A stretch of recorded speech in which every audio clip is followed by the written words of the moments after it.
out, to go abroad. In Indonesia, essentially, you could do anything.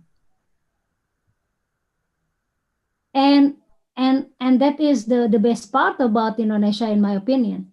I'm not going to talk about the specific where, some men think that women should stay home, or some men think that women have to stay home after they got married.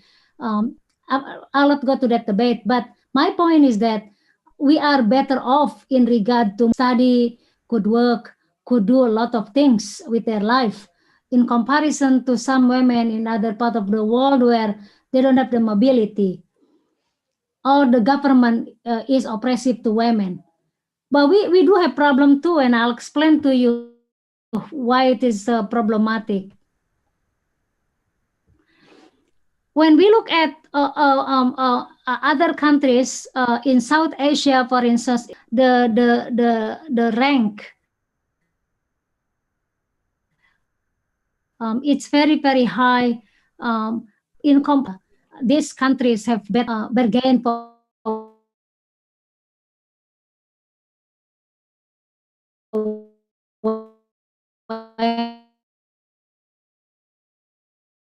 women of the world, especially in the West. They could receive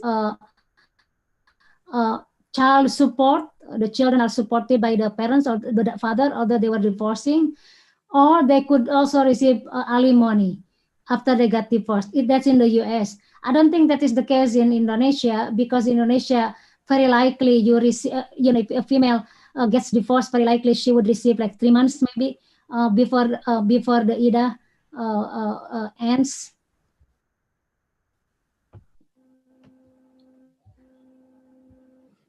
Now, I would like you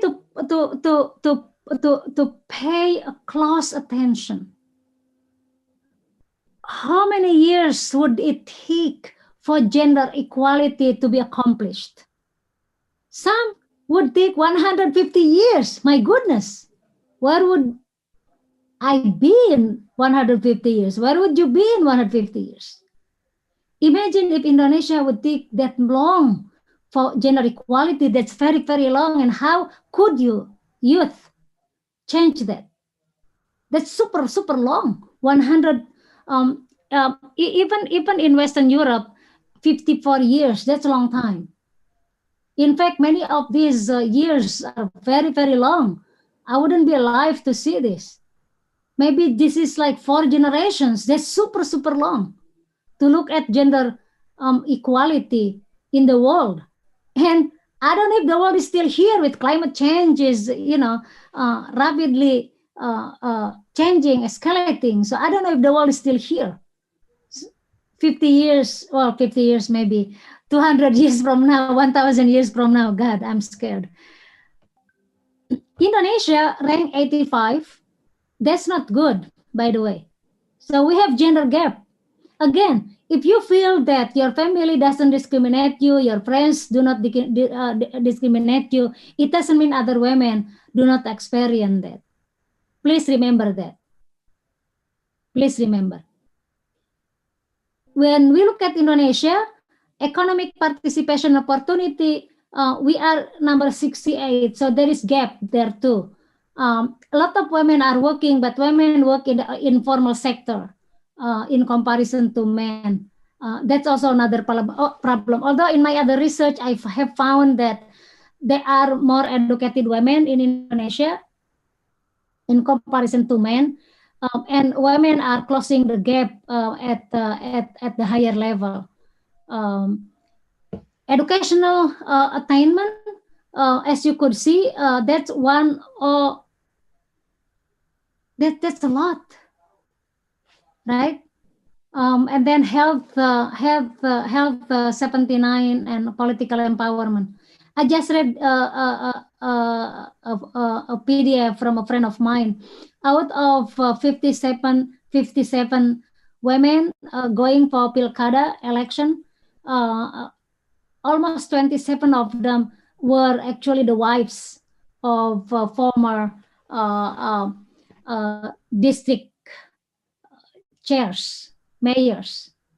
So again, we have to think about how to address gender inequality in Indonesia. That's homework for you. I will not go to the specific. I just want to demonstrate to you today that we have problem. We have the problem of gender equality in the world, but also in our backyard in Indonesia. And it is our job, your job, my job, your parents' job, and next generation's job to close the gap between men and women in the world and in Indonesia in particular. Unfortunately, gender inequality in the world, in the Muslim world, is projected to the West. And the West always picks on gender inequality in the Muslim world. Again, we are not very sensitive to gender inequality probably, but the West is very sensitive to gender equality. It doesn't mean it doesn't exist in the US. It exists in the US too. I mean, that's another topic. But sometimes we cannot see our own problem. We see somebody's problem, right? We don't recognize our mistake or problem, but we can see somebody's problem. That is our problem too. And in America, there are assumptions about Muslim women. Muslim women are oppressed, and a lot of time they are looking at the Taliban, how the Taliban oppressed women in Afghanistan.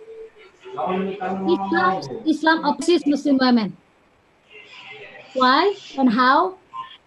In 1900, there was a discourse on how Muslim women were oppressed, and Muslim women were oppressed by Islam. Why Islam oppressed Muslim women? Because Islam forced Muslim women to wear the veil. So to the West, they look with the veil and the oppressed. So those things are said in the media, said by the politicians, said by some women in the West, not necessarily in America, but it could be somewhere else too. And Muslim women oppression is also caused by men. Muslim men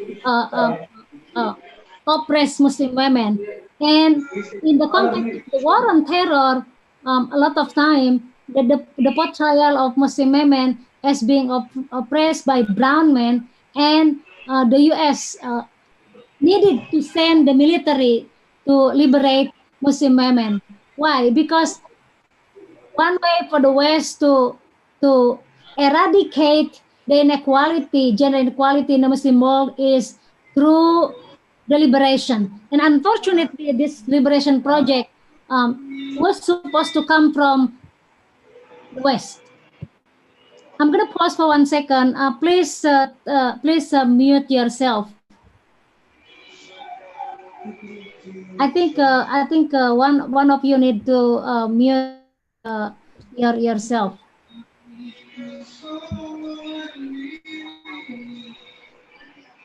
Or maybe the co-host, any co-host could check. We'll have the mic open, so you guys could just mute it. Thank you. Thank you. Okay. How many minutes do I have more? 4 minutes left. Okay.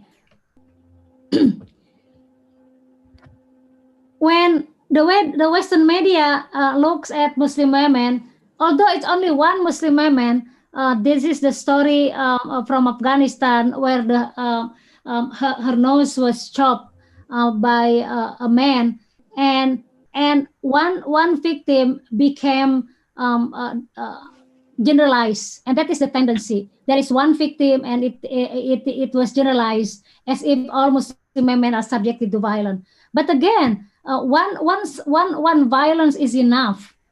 We don't need to see more. However, the West tends to look at violence in terms of Muslim women as a whole, or Muslims as a whole, men and women. And when we are presented by this kind of picture in the West, when a Western audience looks at this picture, they would immediately thought that, oh, this is how Muslim women are treated in Muslim countries. If they disobey their husbands, they lose their nose. Their noses were chopped. If they disobey their husbands, they would be subjected to violence, to beating, or to whatever it is. Muslim women were also depicted to cartoon, and how the burqa, how the veil is oppressive to Muslim women. Why? Because liberation is associated with unveiling. Liberation is associated with uncovering, including uncovering everything. At the same time, among Muslim women themselves, sometimes they look at other women who don't dress in the same manner as as less Islamic too. You may be thinking when you look at me, Professor Anwar is less Islamic. Ibu Etin is less Islamic. Because the standard of veiling for many of you are, like big veil, or for some it's burqa. I wanted to show you this video if time allow, but I don't know, it's up to you. This is to exemplify how Muslim women are subjected, even in the movie, of course, into this kind of portrayal. Maybe later I can show you if time, if we still have available time. I'm gonna use the last few minutes just to talk about what you could do differently in regard to Islamophobia and gender inequality. Right now, this is the what is it called? The report about youth in regard to what is it called? In regard to COVID-19, youth express greatest concerns about mental health, income, lack of income, and also employment. Youth range usually from 15 to 24. Not millennial. Millennial is a bit more. Millennial is up to, I think, 34, 35. Someone like me is a post-millennial. So the word millennial is still with me. As you could see, this is mental health is the biggest problem. Employment, also the biggest problem. And I hope you could think about your own problem, because clearly we don't have a lot of survey about youth in Indonesia, right? But this is what other youth experience in the world. And I hope if you have mental problem, mental health, please talk to your parent, talk to your teacher. Please help yourself, because mental health is really a problem.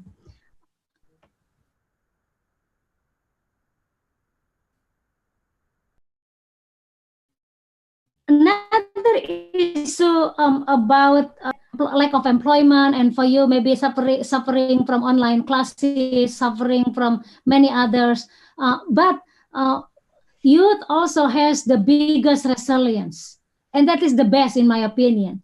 Yes, you have problems, but you have also the best social resilience. You develop more solidarity with your friend.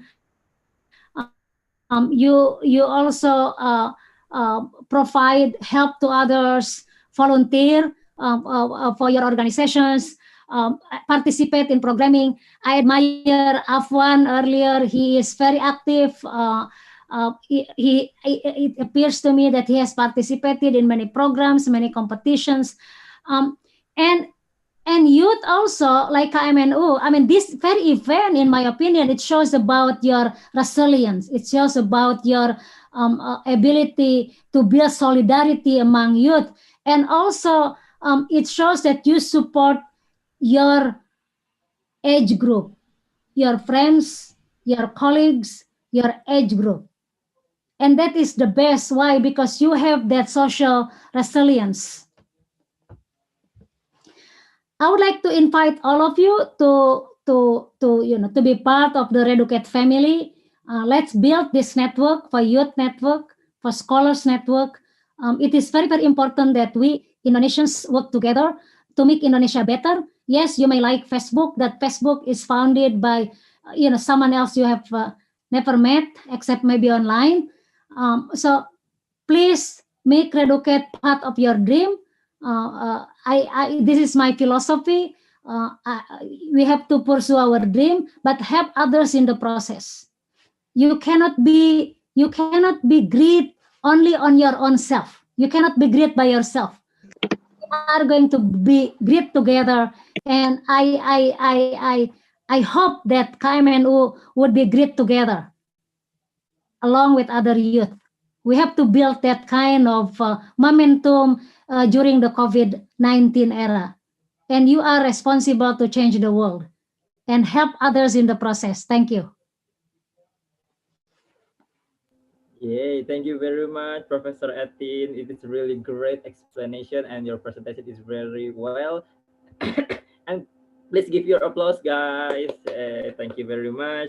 And if you want to ask and giving question, please save it later because we have a second speaker, but you can ask it later with Indonesian language or with English. It is up to you. Yeah, it is just like you have to be say it. Don't worry, Miss Etin will never blame you with any basic question like that. Okay, and I would like to introduce you the second speaker. It is really familiar with you, right? Okay, this is, yeah, some of you, and if you are member of KMNU, you should know about the Mr. Abdul Qayyum. Is like he is the leader of Al KMNU. You know, Al KMNU is mean alumni KMNU. So if you are done and if you are graduated from the KMNU, you have to be like communicate with the Mr. Qayyum like then. And then Mr. Qayyum is teaching about the Islamic economic education. So yeah, if you want to be talking and we can discuss more about the economic side with this topic like Islamophobia and the gender inequality, maybe Mr. Koying will be explain it for you. And yeah, as you can see that he is really active in the writing and the research, and yeah, he is have his award like in Islamic things and the research like that. And then if you want to be asked later about the economic side, you can hear about the explanation from Mr. Koyum. So we have to hear about the Mr. Koyum explanation. And without being said, please welcome Mr. Koyum and give our applause to Mr. Koyum. Okay, Mr. Koyum, the time is yours. Ya, Assalamualaikum warahmatullahi wabarakatuh. Waalaikumsalam warahmatullahi wabarakatuh. Ya, thank you, Mas Afwan.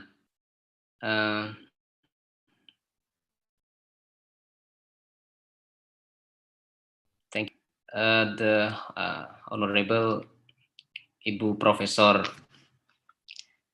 Etin Anwar. Salam kenal, Bu.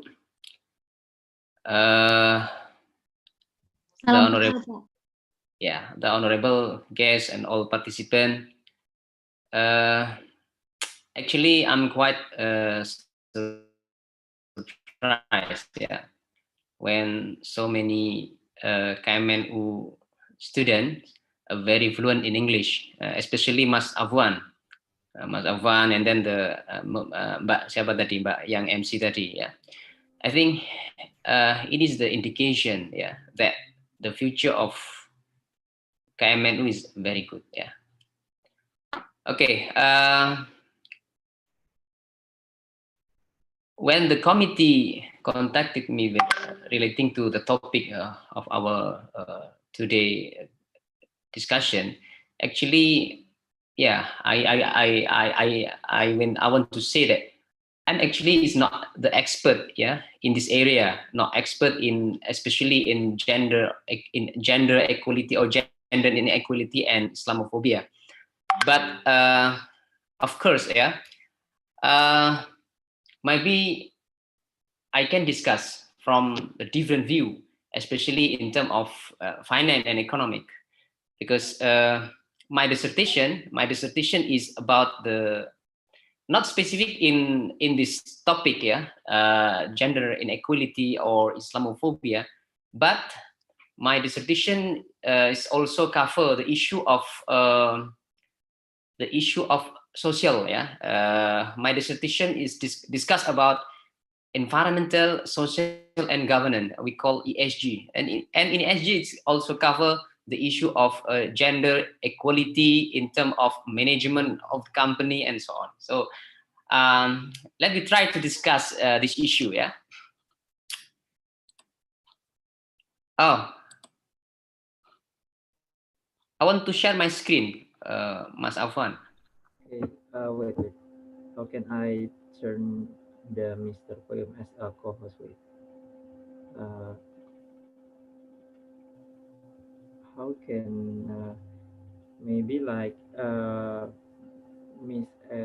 Professor Atin, could you help me to give Oh, sudah Mas. opportunity? Okay.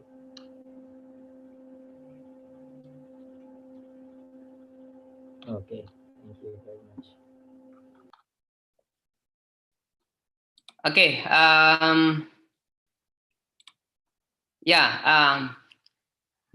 My presentation today is focused on how finance and Islamic finance, finance, Islamophobia, and gender inequality. Yeah, it's me from Kampung, dari Kampung, Ngarit, I think all of you know about Ngarit, Ngarit, and then with Sapi, So it is my daily activities, my main daily activities, Okay, I want to discuss about the environmental, social, and governance in finance discipline. Why I'm trying to relate the issue of gender inequality and also Islamophobia with ESG, because actually there are many literature, in finance discipline, they also cover this issue, So my presentation is like, okay, the change of finance paradigm, you know that in finance discipline, maybe in 1950, the basic paradigm of finance is based on scientific finance. In scientific finance, it is very much focused on the issue of liquidity, the issue of return, and the issue of risk. So all the investor, all the company owner or shareholder, the main objective is just for getting high return, low risk, and also good liquidity. So this is in finance. So because of this paradigm, and then many theory exist. For example, efficient market hypothesis, capital asset pricing model, theory of Markowitz, and so on. Many theory in finance that basically the source of the paradigm is because of the scientific finance, But in the current progress, these three basic assumptions of modern scientific finance is actually disconnected from the economic reality, and the reality is that the market is on the fake and also rational behavior. So people is very often they are irrational. They are irrational people. So the three basic assumptions is we can say that's not valid. So because of this issue, and then some of the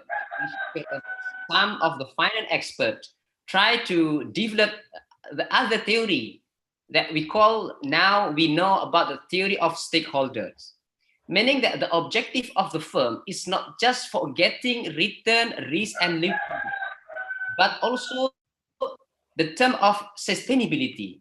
So sustainability is, of course, cover. Let's say we can now about the environmental issues and also the social issues. This is the new paradigm in finance discipline. And then Here, stakeholder theory. Yeah, stakeholder theory appeared firstly in 1963. Yeah, and then it is many researchers focus on this issue until now. And why the final the stakeholder theory is established? Yeah, because it is actually three problems in finance discipline. The first one is the Friedman problem. Friedman problem, because why Friedman problem? Because in finance, they say that business as market and maximizing. Yeah, so the objective of the firm is just for maximizing shareholder values. So this is create problem. Yeah, and then the Jensen move. Jensen move postulate that business as an agency, meaning that because a business as an agency, the corporation then have an agency issue, namely a conflict, different interests between the principal in here, stockholder, and agent, and agent in here is manager. So this is the issue in finance and also in economic. Yeah, the business as agency, and also Porter strategy say that business as a competitive strategy. Yeah, this is create a problem because the main objective of the firm is just for maximizing shareholder values, and then sometime in developing or in conducting their business they do everything. Yeah, for example, I can give you an example in Indonesia. So many firm, yeah, so many firm in Indonesia. I cannot state one by one, but many firm in Indonesia that has problem, yeah, that has problem with the issue of environmental damage. Why? Because the objective is just for getting profit and maximizing the shareholder values. As long as firm can generate a higher return, it's okay. No issue. They don't care with the issue of social. Yeah. So it's the fact. Okay, and then now we know about the ESG. Yeah, ESG in finance. Okay, if we ESG is environmental, social, and governance. This is the specific concept that introduced by United Nations. Yes, introduced by United Nations in 2000. In 2000 is Kofi Annan. Yeah, in collaboration with 20 major institutional investors. Yeah, this ESG were launched in April 2006. Yeah, so this is the new concept in business. That the objective is to improve, yeah, the awareness of the firm relating to the issue of environment. So hopefully by implementing the ESG principle, the firm, yeah, they also has contribution with the sustainability. Yeah, they can support, yeah, the sustainable development goals, in which one of the main principle in sustainable development goal is called the equality, justice, and so on. Yeah, and also gender equality. Yeah, so this is the main concept of ESG. Okay. Here I want to show you relating to the ESG criteria. Why previously I say that ESG also cover gender equality and Islamophobia. ESG is ESG has some criteria.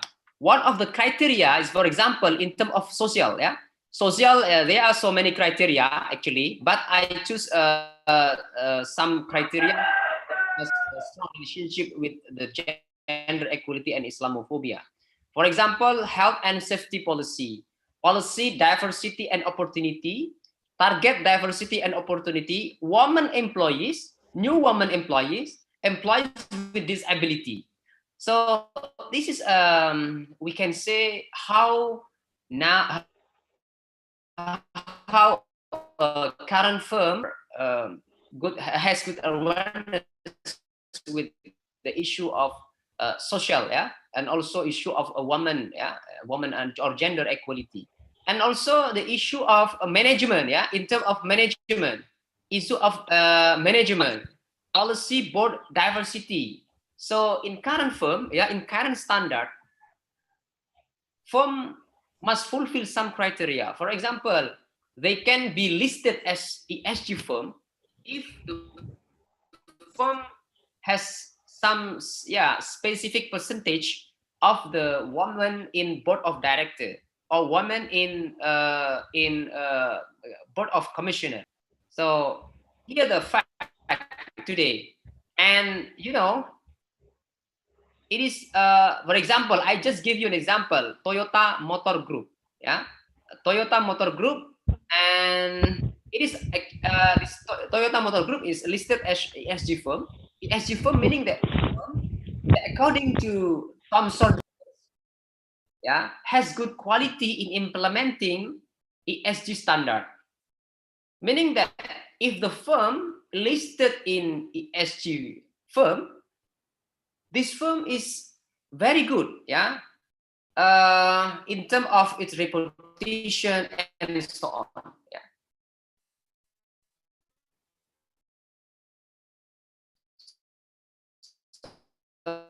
So here's the fact: C plus, B minus, C plus, and so on. Yeah, different. Yeah, so different performance in terms of ESG performance. Yeah. Okay.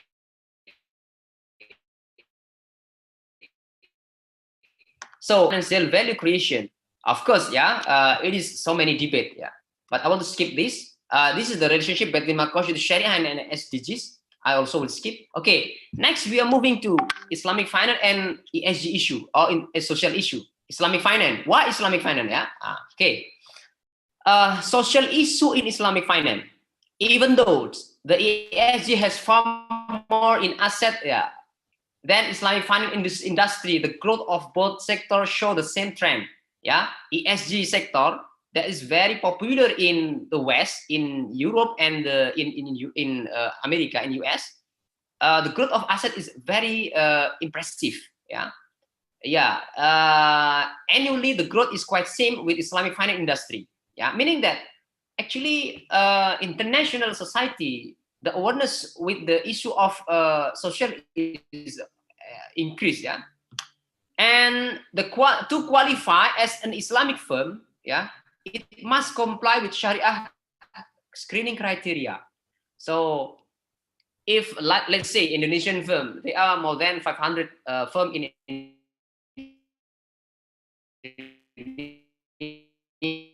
Indonesia. Not all firms are listed as Sharia firm or Islamic firm. When they want to be listed in Sharia firm, they must fulfill some criteria. Must not contradict with the Sharia principle. For example, the ratio between non-halal income and total income is not more than less than 10%. This is one of the example, one of the criteria in Islamic firm. But in fact, some Islamic finance experts say that it is just, but why? Because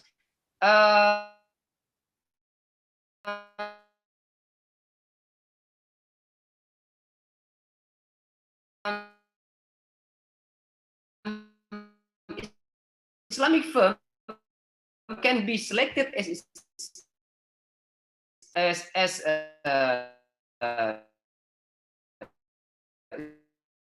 Islamic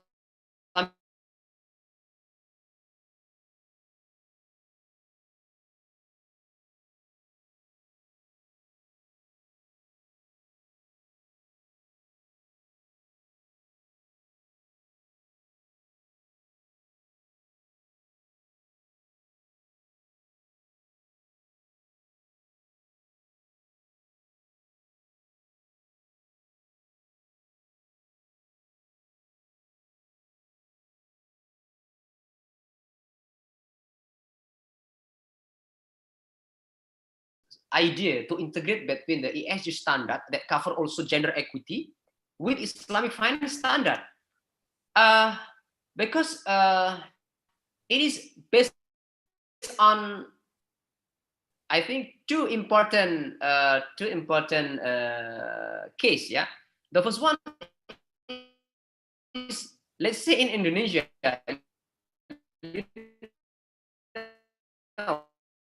many Islamic firms, many contributan, yeah, many issue of environmental, yeah, and in fact, there are so many Islamic firms are conducting this problem. Firm contribute to the environmental damage. This is the problem. And also the second case, because according to the report from Human Rights Watch, yeah, there are some regional oil companies, yeah. I won't state the name of the firm, but I know, yeah. The oil company are involved in issue related to the Rohingya ethnic group. This one is according to the research from Gregory and Rivelli 2016. Yeah, it is very convincing. Yeah. Okay, and then because of this problem, ESG index in the United States has bear this regional oil company being listed. So this firm then exclude from ESG firm. But in contrast, when this firm, because of the issue of Rohingya, the firm has contributed some money to support the ethnic cleansing in Rohingya. This firm then excluded from ESG listed firm, but still listed as Sharia firm. It is problem. The firm, due to the problem of Rohingya, is excluded or delisted from the ESG firm, but still listed as Sharia firm. Okay, so it is why so many Islamic finance expert or Islamic finance practitioner today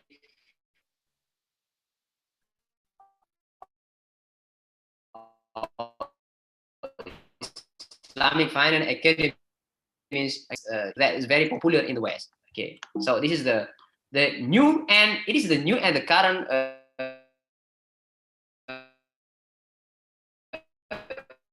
issue in Islamic finance. Okay, some example: Rodney Wilson 1997, Bennett 2013, Lewis 2010, Abdus Salam 2014, and so on. And also, I also conducting some research relating to this issue. Yeah. Okay. The study. Okay. I want to state what is the impact of women in board of director into the company performance. Yeah. So I refer to study from Mahmoud Araishi Mustafa Dah Muhammad Jizi 2016. The title is Women on Board, Sustainability Reporting and Firm Performance. This study revealed that an increase in the participation of women director directly affect ESG disclosure. Women director seem to promote social agenda in boardroom to enhance firm social profile, meaning that women, according to this study, women is like they are more aware with the issue of social. They has good awareness in social agenda. The support from women board of director is higher compared to the men director. Yeah, and because of the increase of ESG disclosure, and then the firm performance will increase. Why? Because when the firm are being listed as Sharia firm, the reputation of the firm will increase.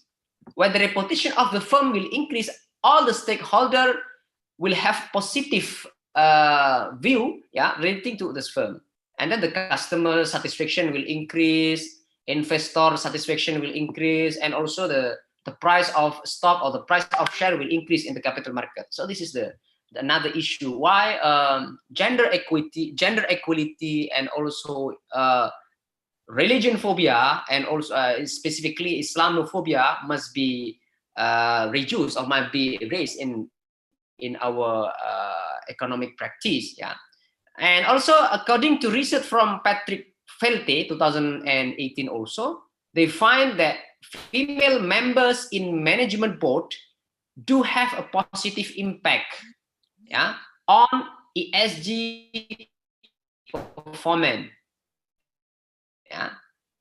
ESG performance will increase, yeah, if the female members are in relating to this issue. Okay, I also conduct national firm and also Islamic firm. So I think this is very interesting. So why I want to say in this seminar that the issue of gender equality, and also Islamophobia, and I can say religionophobia, yeah, not only Islam actually, because ASG concept is started in because of the South Africa apartheid issue, yeah, in 1980, if I'm not mistaken.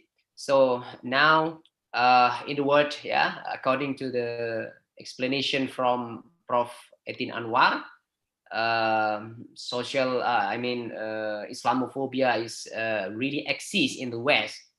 But in economic, yeah, in finance discipline, they are such standard that established, yeah, by the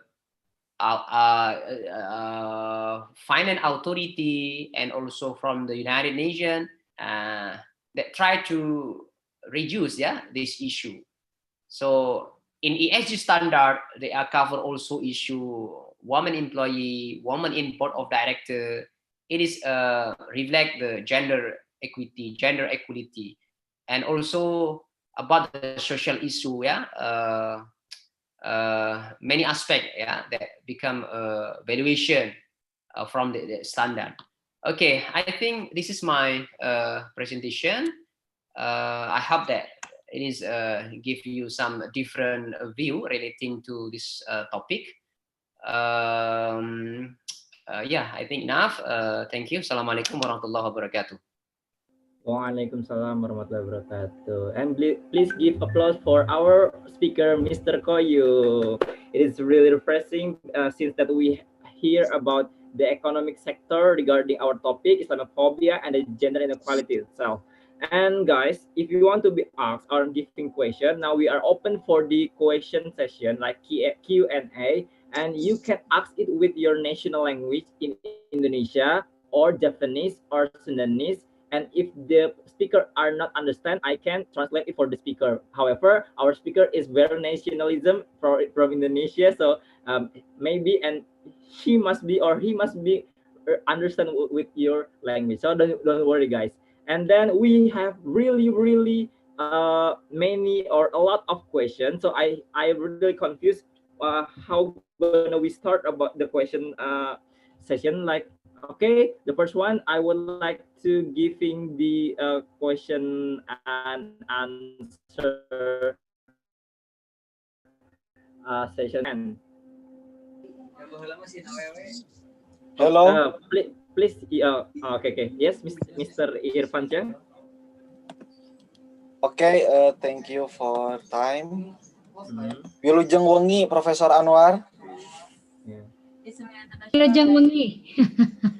I have a question to Professor Anwar. A simple question, but I guess it has an important understanding for us. When I attend an Indonesian seminar, a master ceremony usually says Bapak dan Ibu yang saya hormati. On the other hand, when I am in international seminar in American, British, Aussie, or other English native speaking countries, they say ladies and gentlemen. Why between the two there is a difference in mentioning gender?